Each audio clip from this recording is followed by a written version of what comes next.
Okay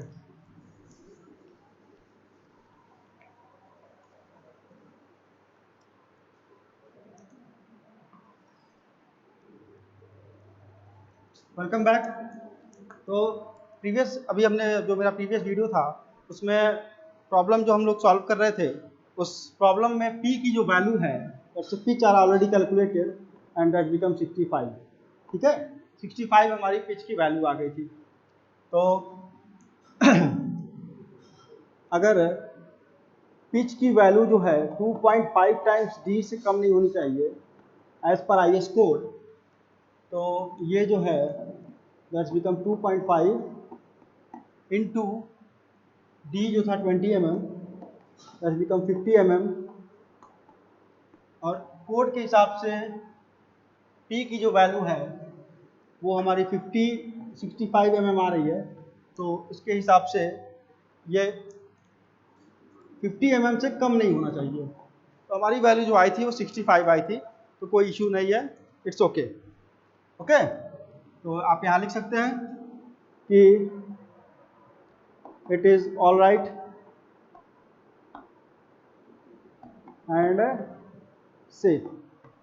ठीक है, तो जब हमने आपको बताया था कि पिछले वीडियो में जब हमारा p कैलकुलेट हो जाएगा तो e की वैल्यू ऑटोमेटिकली हम कैलकुलेट कर लेंगे। फिगर से समझते हैं कैसे। ठीक है, फिगर से समझते हैं e की वैल्यू कैसे कैलकुलेट होगी। तो जो फिगर था हमारा वो 3 बोल्ट हमने अरेंज किए थे like this now. 3 bolts are this line, 3 bolts are here and 3 bolts are here. 1 2 and third one is here now. फिर यहाँ पे पिछले फिगर में हमने इसी तरह अरेंज किया था। ठीक है, हमको अब ये निकालना है कि एज डिस्टेंस कितना होगा। ठीक है, एज डिस्टेंस फाइंड आउट करेंगे, और एज डिस्टेंस निकालने के लिए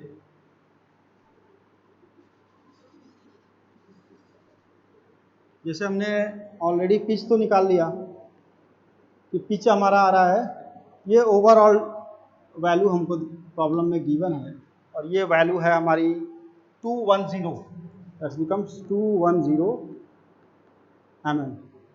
ओके, और पिच हमारा 65 ऑलरेडी है। ठीक है, अब हम ई की वैल्यू निकालेंगे, that's edge distance. Edge distance that's edge distance calculate करेंगे। ओके, कैसे निकालेंगे? सबसे पहले एज डिस्टेंस देखिए, एज डिस्टेंस। पिच और एज डिस्टेंस कैलकुलेट क्यों कर रहे हैं, ये बहुत इंपॉर्टेंट है। इसलिए कैलकुलेट कर रहे हैं हम क्योंकि हमको बेरिंग स्ट्रेंथ कैलकुलेट करना है, अभी तक हमने किया नहीं है। तो दैट्स बिकम्स 1/2, पूरी डेप्थ हमारी है 210, 210 माइनस ये वैल्यू 2 टाइम 65 ले लेंगे, 2 टाइम 65 एंड दैट्स नाउ ये आपके पास आ रहा है 40 mm। ओके, ये वैल्यू आ रहा है हमारा 40 mm। ठीक है, इस तरह से हमने जो है इसकी पिच जो है कैलकुलेट कर लिया। ओके, जब हमारे पास पिच आ गया तो आप के बी निकाल सकते हैं, और के बी जब निकल जाएगा तो हम बेरिंग स्ट्रेंथ निकाल लेंगे। तो के बी इज, आप जानते हैं, smaller of E upon 3d0, P upon 3d0 minus 0.25, then after FUB upon FU and 1.0। इन सभी में वैल्यू पुट करते जाएंगे। आपको E की वैल्यू भी पता है, D0 भी पता है 22, E हमने निकाला अभी, दैट्स बिकम्स 40 mm। ठीक है, पिच आपको पता है 65, FUB भी पता है और FU भी पता है। सबकी सभी वैल्यूज को हम पुटअप कर देंगे और फाइनली जो सबसे स्मॉलर वैल्यू होगी इन चारों में से जो सबसे स्मॉलर वैल्यू होगी उस वैल्यू को हम कंसीडर करते हैं। हम अपने बार बार वीडियो में इसको सॉल्व कर चुके हैं, तो that's why we are put directly here. तो जब आप ये कैलकुलेट करेंगे ई, तो इसकी वैल्यू सबसे कम आएगी और ये आएगी 0.60। ठीक है, सबको अपनी अपनी जगह पुट कर दीजिएगा। ये हो जाएगा 400 अपॉन 410। ओके, तो यहां से हमारी केवी की वैल्यू आ। अब हम bearing strength of the bolt calculate करेंगे। ठीक है, sorry, bearing strength of the bolt find out करेंगे। तो इसको हम थोड़ा सा रफ कर दें, मिटाना पड़ेगा और फिर ये प्रॉब्लम जो है अपने फाइनल स्टेज में जाएगी। तो strength of the bolt in bearing, sorry, wire भी कभी कभी वो ट्रबल कर देता है, तो कभी strength of the bolt, strength of the bolt in bearing. ठीक है, दैट्स से strength of the bolt in bearing, that's VDPB is equal to 2.5 into KB into D into T into FU upon gamma MB। अब देखिए 2.5, KB की value 0.60, dia 20 mm। Thickness कितनी थी member की, problem में देख लीजिएगा, गिवन थिकनेस थी 210 गुणे 8 का प्लेट था, 8 mm की थिकनेस थी प्लेट की, 210 इंटू 8 mm की फ्लैट प्लेट थी। तो यहाँ से आपको मिल जाएगा T की वैल्यू इंटू FU की जो वैल्यू है वो हमारी 410 अपॉन 1.25, और ये वैल्यू आंसर आ जाएगा आपका, दैट्स बिकम नाउ 78.72। 78.72। नॉट,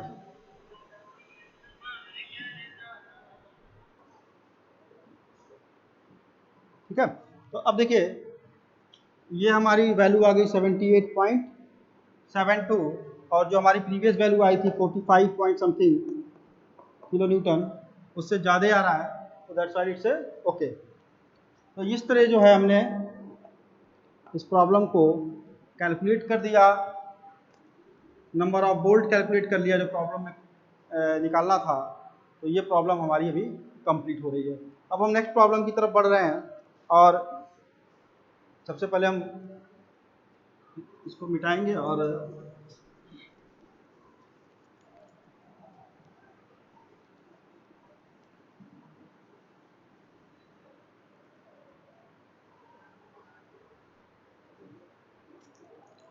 ठीक है।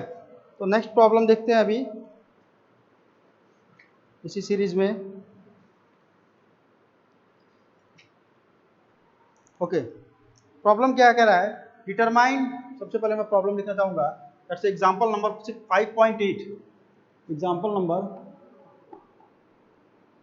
5.8।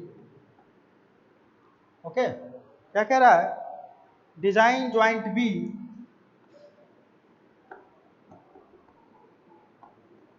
of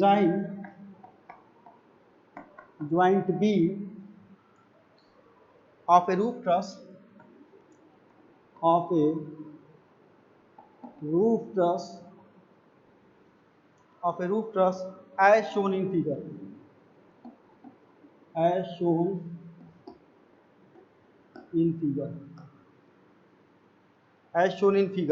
ठीक है।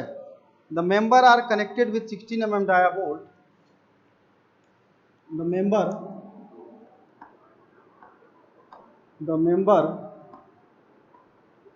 are connected with 16 mm dia bolt of grade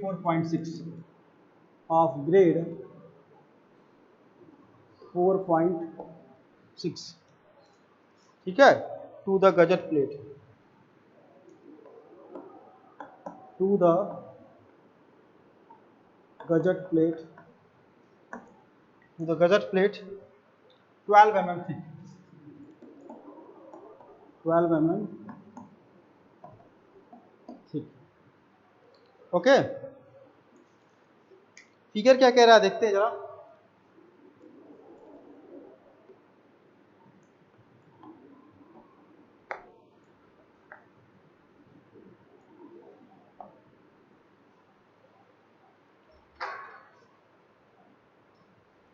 figure जो है ध्यान दीजिएगा,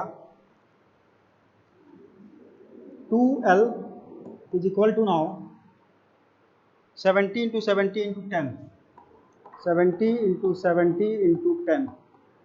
ठीक है, ये मेंबर है हमारा A to B। अभी आपको ये फिगर, ये पूरी प्रॉब्लम हम समझा के देंगे।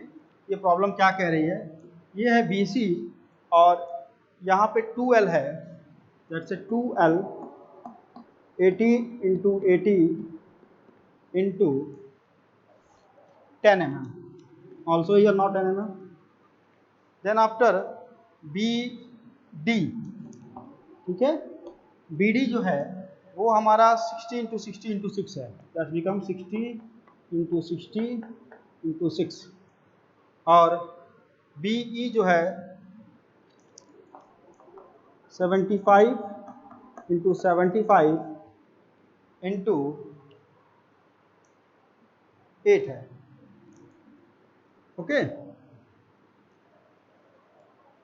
ये सिंपल L है और ये भी जो है सिंपल L है। ठीक है, अब इनके ऊपर सब पे कुछ कुछ लोड लगा हुआ है। वो लोड कितना है, 180, 180 इधर है, 225 इधर है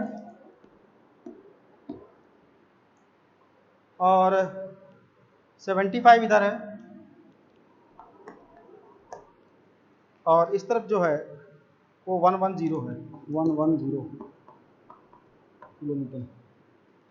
ठीक है, देखते सबसे पहले प्रॉब्लम को समझते हैं स्टेप बाय स्टेप्स और फिर इसको सॉल्व करेंगे।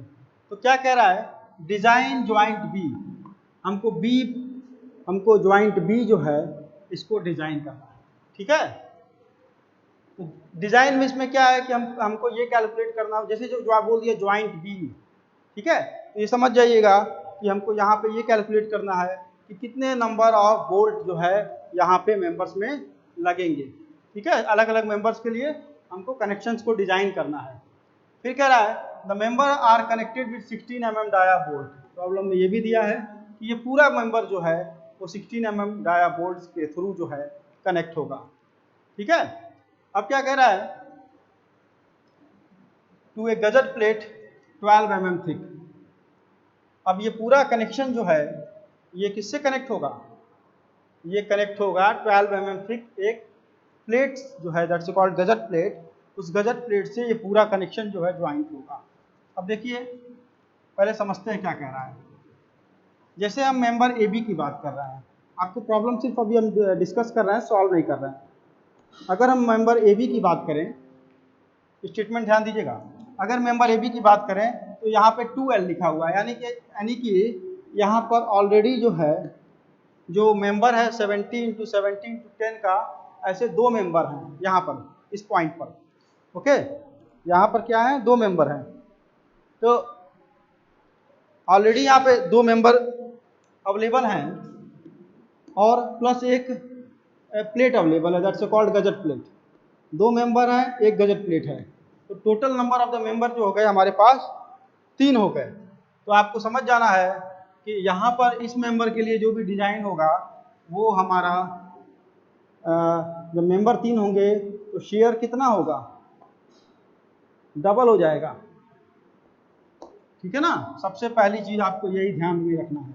सिमिलरली हियर जब मेंबर 3 मेंबर है तो हमारे पास जब हम इसको सॉल्व करेंगे मेंबर BC को, तो यहाँ पर भी शेयर डबल होगा। और जब हम BD के लिए सॉल्व करेंगे तो there is single member 60 × 60 × 6 plus 1 gusset plate, तो नंबर ऑफ द मेंबर 2 होंगे। ठीक है, तो यहाँ पे सिंगल शेयर होगा और यहाँ पर भी सिंगल शेयर होगा, यानी कि BE और BD में जो है दोनों में सिंगल शेयर होगा और इधर वाले मेंबर्स में हमारा जो है डबल शेयर्स का इशू आएगा। तो 1 बाय 1 उसको हम सॉल्व करेंगे। ठीक है, तो अभी तो हमने फिर रफली इसको ड्रॉ किया है, प्रॉब्लम एक्सप्लेन कर दिया आपको। ओके,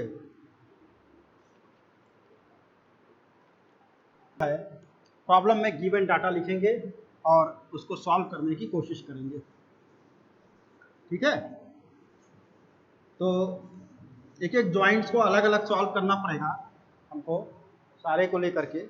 बट हम जो भी वैल्यूज अभी हम सबसे पहले प्रॉब्लम में क्या करेंगे, देखिए अलग अलग मेंबर है तो सबको अलग अलग हमको कंसीडर करना पड़ेगा, किसमें डबल हो रहा है किसमें सिंगल हो रहा है, उसके हिसाब से डबल हो रहा है तो कितने नंबर ऑफ बोल्ट लगेंगे, सिंगल शेयर है तो कितने नंबर ऑफ बोल्ट लगेंगे। ठीक है, तो वो एक अलग बात है। बट अभी सबसे पहले हम क्या करेंगे कि गिवन डाटा सबसे पहले प्रॉब्लम में लिखेंगे कि क्या क्या डाटा गिवन है प्रॉब्लम में।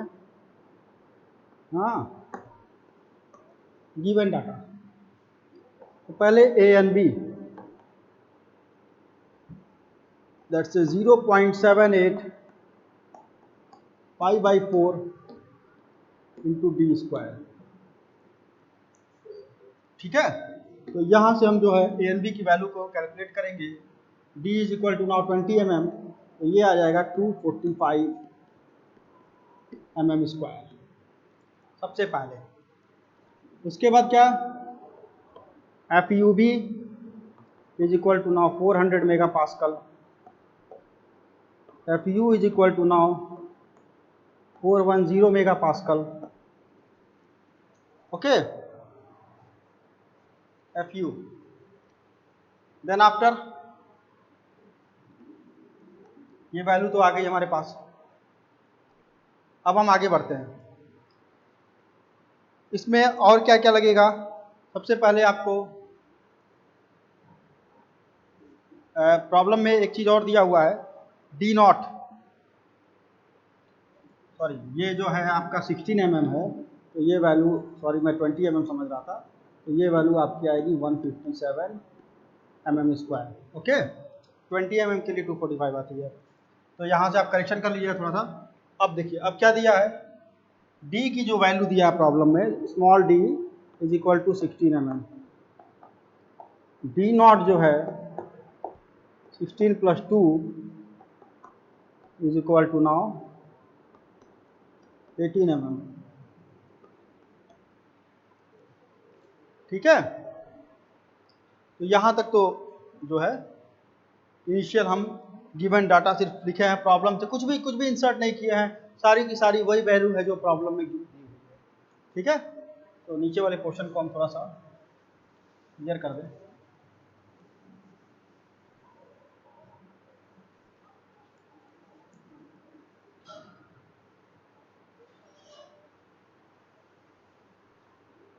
ओके, अब हम सबसे पहले निकालेंगे strength of the bolt in single share, क्योंकि प्रॉब्लम में सिंगल शेयर डबल शेयर दोनों है। तो सबसे पहले हम कैलकुलेट करेंगे strength of the bolt in single share. तो जब सिंगल शेयर में निकालेंगे स्ट्रेंथ की वैल्यू, तो फार्मूला वाई यूज करेंगे, that's VDSB is equal to now ANB into FUB upon √3 into gamma MB। Okay, अब देखिए ANB की वैल्यू आप 157 रख देंगे, इंटू FUB की वैल्यू जो है 400 अपॉन √3 इंटू 1.25 इंटू 10⁻³ ठीक है। तो ये आपका आ जाएगा, मैं डायरेक्ट लिख दे रहा हूँ, दैट्स नाउ 29 किलो न्यूटन। ये वैल्यू आएगा 29 किलो न्यूटन। ठीक है, किसमें इंपॉर्टेंट है, that's a single share. Single share में ये वैल्यू जो है strength of the bolt in single share में आया है 29 किलो न्यूटन। अब हम डबल शेयर में इस शेयर की वैल्यू, क्योंकि हमको प्रॉब्लम में क्या है, दोनों ही वैल्यू की जरूरत पड़ेगी, तो डबल शेयर में ये वैल्यू जो है डायरेक्टली मल्टीप्लाई बाई 2 नाउ, तो आप लिखेंगे strength of the bolt in double shear is now 29 is multiplied by 2 is equal to 58 kilonewton. Okay,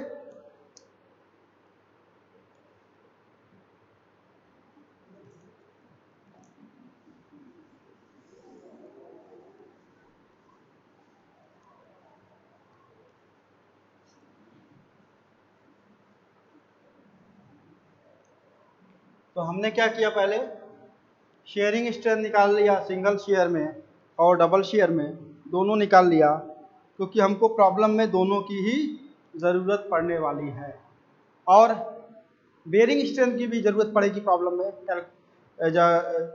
जब हम नंबर ऑफ बोल्ट कैलकुलेशंस में जाएंगे, तो इसके बाद हम जो है बेयरिंग स्ट्रेंथ फाइंड आउट करेंगे प्रॉब्लम में। ओके, तो अब देखते हैं bearing strength of the bolt. तो सबसे पहले हम लिखेंगे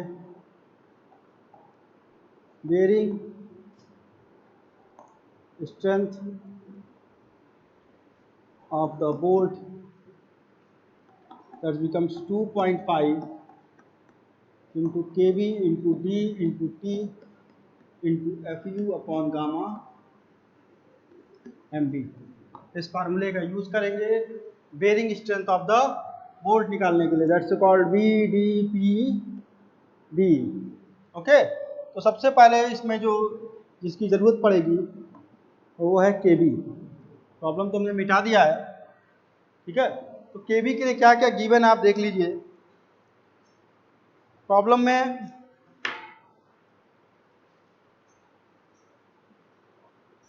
आपको गिवन डाटा में सबसे पहले प्रॉब्लम चूंकि हमने मिटा दिया है, तो आप यहाँ लिखेंगे केबी इज स्मॉलर ऑफ, क्या लेते हैं, P/3D0। फार्मूला आप याद कर लीजिएगा, P/3D0 माइनस 0.25 FUB/FU एंड 1.0।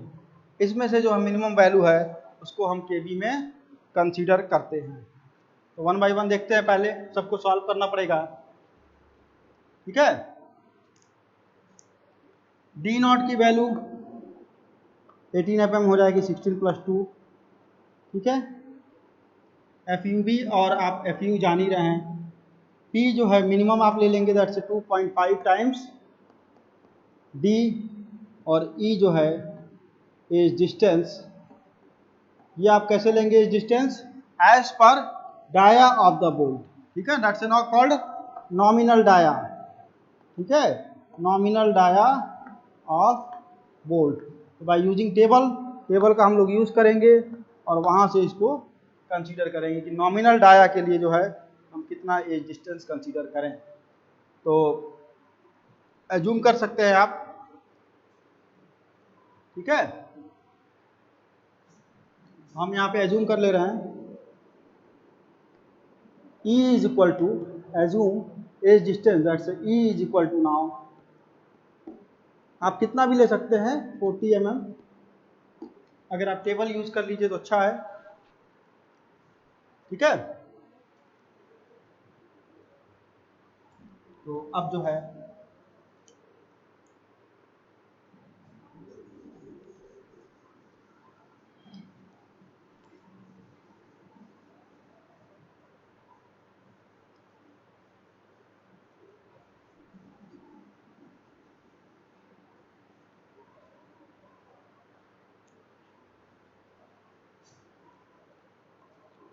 चलिए P is equal to 50 mm ले लीजिए, मिनिमम जो है यहाँ पर, बट ये जो है कभी भी 2.5 टाइम्स D से कम नहीं होना चाहिए, ठीक है, नॉट लेस देन। ओके, तो 1 बाई 1 हम कैलकुलेट करते हैं KB की वैल्यू को, एंड KB इज नाउ, सबसे पहले आप पुट करेंगे E/3 D0, मैं यहाँ लिख दे रहा हूँ, दैट्स 40/3 × 18 mm, ठीक है।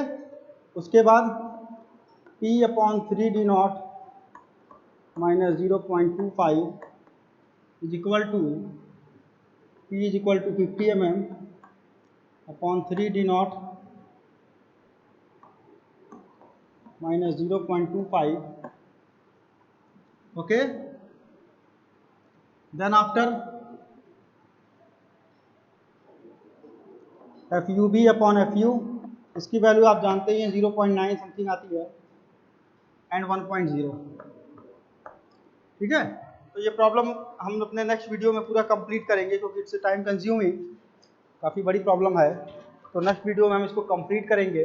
करना क्या है, देखिए प्रॉब्लम सॉल्व करने के लिए बस आप इस एक चीज़ पे फोकस करिए कि प्रॉब्लम में हमको फाइंड आउट क्या करना है, ठीक है, कि बस आपको एक लैंग्वेज में प्रॉब्लम में क्या फाइंड आउट करना है, अगर वो समझ में आ गया तो प्रॉब्लम में कोई मतलब ऐसा नहीं है कि मतलब जैसे आपको कोई बहुत मेजर इश्यूज आए कि कोई हमको ये चीज़ नहीं आ रहा, वो चीज़ नहीं आ रहा, ऑलमोस्ट सभी डाटा गिवन रहते हैं, ठीक है, और सिर्फ जो है उनको हमको ऊपर नीचे करके सॉल्व करना है। ओके, थैंक यू, ठीक है।